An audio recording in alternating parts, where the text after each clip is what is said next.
Hey guys, thank you so much for joining me at the Love Manual. I'm Mel, your host, and today I just wanted to come on so we could talk about dating during the pandemic. Okay, are you looking for that special someone during the pandemic? And do you or anybody you know need some dating advice? We all been there, we all done that, and this is the place to be to get the advice. We have the best listeners and the best supporters to give us advice and comments about what we should be doing. So today I want to talk about dating, like I said. And I know first off, it's going to be very hard to start dating during the pandemic because you're not sure of who you should be dating or how you should go about it.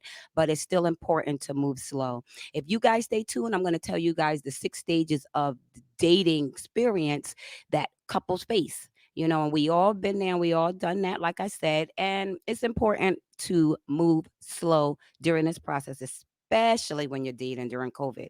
No joke. So let's start off by talking about you, yourself, ourselves. You know that during this pandemic, it was very easy for us to sit in a house and get to know ourselves a little better, which was really important, and figure out some of the things that we want in our relationship and just in our life period. And we don't have to just settle because that's what we're used to doing. So sometimes we also have to look at our previous relationships and say, hey, what did I do wrong in my previous relationship, and what could I have done to make it just a little bit better? And when you come up with those thoughts, then you can apply them now to your new relationship that you're trying to get into. We all have to look at our partners as well and what they brought to the table, and was it satisfying for us? These are some of the things that we all think about, and we say, oh, I know that he don't want to deal with this or she don't want to deal with that, but there's some things that we just will not put up with. And we have to look at ourselves and say, what do I need to change about me? Or what do I need to change about my thoughts and being in a relationship? And it's not even changing, it's actually just maturing, because you're going through a process of learning yourself and just maturing. Even the person that you were with, I'm pretty sure now they're sitting there thinking about some of the things that they could have done to make it a little bit easier to be in a relationship with you. And it's not always us. It's not always us. It's sometimes it's them. Sometimes it just don't work out, but it's nobody to blame. It's just the way that the world works sometimes. So, when was the last time you took yourself out on a date and sat there and just got into your own head and said, you know what, this is what I like, this is what I want, and think about some of the things that you need in your relationship? Do you need a man to pay for you when you go out on a date, or do you think that you can handle it? Will it be a deal breaker if he don't? These are some of the things that you have to think about as well. So it's not, I mean, everybody decides. It's not a necessity for me to have a man pay for me on a date, especially if I know that I could do it myself. Show him that you're independent, and show him that, you're a strong woman and you could take care of him when needed. Because sometimes they may be down and out, and it's not purposeful, but they can't help it. And some, you got to let them know, okay, I'll be there for my man just like he'll be there for you. But that's for everybody else to decide. I just choose to say it's okay if a guy cannot pay on the first date. That wouldn't be a turn off for me. It really wouldn't. So listen, I want to get right into the 6 stages of dating, like I told you guys earlier. I know that we sit there and we say these are the things that we want, but you can also adjust some of the things that you want. But number one should always be friendship. It should that should be number one on everybody's list. You need to get with a friend in order to know who you're dealing with. You need to get to that person, get in his head and learn who he is before you even commit. Do he thank God every day like you do? Do he pray? Do you guys like the same things? Even if you don't, can y'all manage that? You got to think about all of that. And friendship, very important. So I really put that as number one. Number two, absolutely need chemistry. You need some chemistry. You need to know if, there's some sort of connection between the two of you. Very important. A lot of people get into relationships and they don't feel that chemistry feeling. And women and men, I'm pretty sure you'll know what that chemistry feeling is like. You should know. It took me a long time, but I finally figured it out, you know. And number three, it could have been number one, but attraction. Okay. And I'm not just talking about the outer, I'm also talking about the inner. Because sometimes, he could be attracted on the outside and then the inside is like a freaking, yeah, not good. So you definitely want to know, okay, how does he think? What is his thoughts? Is he smart? And it's not even book smart. Did he go to college? That's not the whole thing about being smart internally. It's just, how do you treat a woman? How does he feel about certain things? You need to get into his head in order to know. And that is what attraction is. You want to be attracted to his mind as well, not just his body. It's very important to know who you're dating, and to know some of the things that they like and what they don't like. Number four, definite, is commitment. You want somebody who's going to be committed to you and who you're ready to be committed to. You could be committed to anybody, but you want to be committed to somebody that you know deserves what you have to offer. And vice versa. Men, you got to understand that when women commit, we really commit. And you guys don't take it for granted. And I'm not saying all of you guys do it, and women, some of you do it as well. Because a man could be more in love with a woman at some point, and then women could be taking that for granted. So definitely have to have a commitment, and you guys both have to be on that same level of commitment in order for it to work. Intimacy, number five. And this goes back to the connection. And intimacy is just not the physical and just not attracted to your outer body and sexual relations and everything like that. Intimacy can be just talking about in-depth conversations and motivating each other and stimulating your mind. Intimacy is just not a sexual thing. It is also a stimulation of your mind. And if your mate or your partner cannot do that, then there's some issues there, because you want to have a stimulated mind. After the sex, then what is next? You want to be able to have a deep conversation with the person that you are going to be with, especially if you plan on getting to stage number six, which is engagement. Okay. So you don't want to just be sitting there with somebody that you're in a relationship with and you can't even communicate and talk to them on a level of understanding. So in order for you to get to the engagement stage, you have to apply those other five stages. I feel like that's very really important. A lot of people may not go in that order, and a lot of people may have their own stages of dating.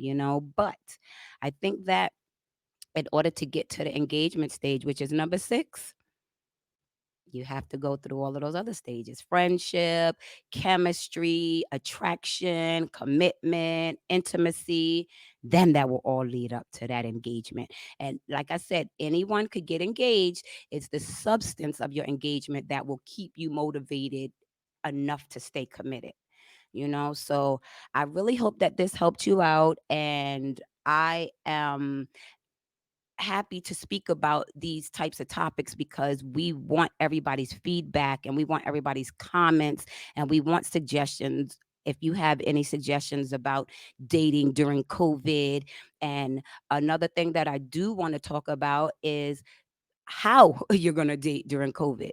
Ask a couple of your friends if they know anybody that's single. Hey, you have any single friends? And then date virtually on a computer. I think that's a good way to get to know somebody, especially if you can't see them in person. At least you will start that connection during this whole pandemic on the computer, and then you will get to know that person. And it's so easy to do. Google somebody. Move the mic. Sorry, guys. I'm live and I'm just chatting it up. And no, I actually like it right here. I mean, yeah, let me see. Can you see me now? No, I know. This is live, guys, and I appreciate the comments. And I can actually see it pop up here then. So that's pretty good. So, okay, I want to get into the segment, which is called the hug segment. right? And this is where we have a viewer send in a letter and they need help discussing this issue. So please bear with me. I'm going to pull that up right now. And I would like everyone to comment on this letter, please, because it is a little deep. Okay. So let me just blot my face because I am a little hot. There's like lights beaming on me that Dawn set up. So I'm just a little hot right now. But I appreciate you guys watching. Okay. So let me jump right into the letter, okay? And if you see my eyes going off a little bit the screen, that's because I'm reading a letter off of the prompter, okay? I appreciate you guys' support. Okay, it says, "Dear Love Manual, I am a middle-aged woman, mid 40s, who is self-sufficient, financially independent, and a great cook, clean, and love the man I'm with when I'm with a man.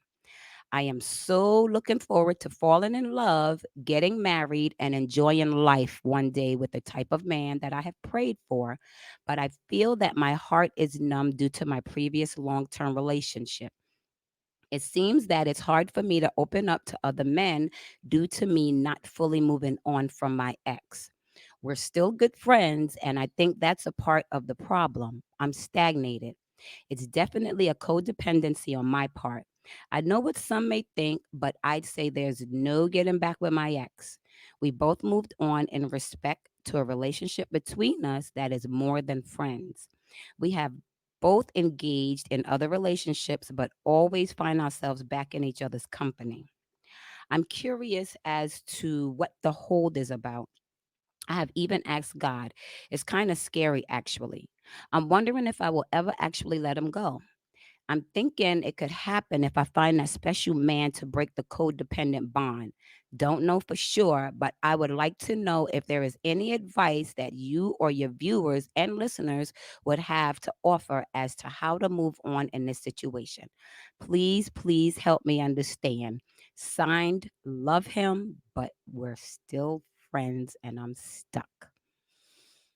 Oh boy, that is so deep. That really is. And I do understand that. I do. He's your friend, and that bond of friendship is so important to you that you really don't want to let that go because he is somebody that you're just used to being with and you're used to being around, So it's really hard to let that go. But I think that, and this is just my opinion, you guys need some time away from each other because you will block your blessings if you still have this person stuck in the forefront of your mind saying, "This is my comfort zone and this is where I'm going to be." So I think that space between the two of you, even if it's a month, I know that may be hard because he is your friend, but I think that that is what's going to help you overcome this feeling. You can't expect to get away from somebody in the way that you feel if you're always with them. That's hard.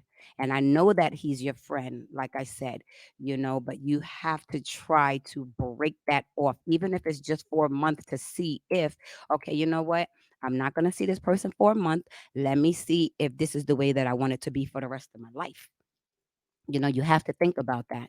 You can't sit there and have them in your home and you guys are just together daily, just doing regular couple things and expect somebody else to be able to ease their way into your life because you're not going to allow it only because you're blocking your blessing by having this person in your face every day. I know it's hard, but that's just what you're going to have to do. Try to break apart for a month. Please, guys, give us your comments, give us your suggestions about this letter. It's not easy. We already know. And people, sending us these letters, I'm so happy that we don't have to acknowledge who it is because everybody probably they're going through the similar situation and they don't want to write a letter, but we'll try to the best of our ability to give you guys as much input as we can. So that's why I'm asking the group members, please, to comment and give any suggestions that you may have to help this young lady out of this rut that she is in. Okay, so I want to thank you guys so much for tuning in, and I appreciate your support. Like I said, I'm Mel and I'm the host of the Love Manual, and I'll be doing this, all the time. So please get used to it. And please follow me on Twitter. I would appreciate that so much. And please like and invite on Facebook in the Love Manual group. Okay. So thank you guys so much for your time. And I will be seeing you guys. Bye.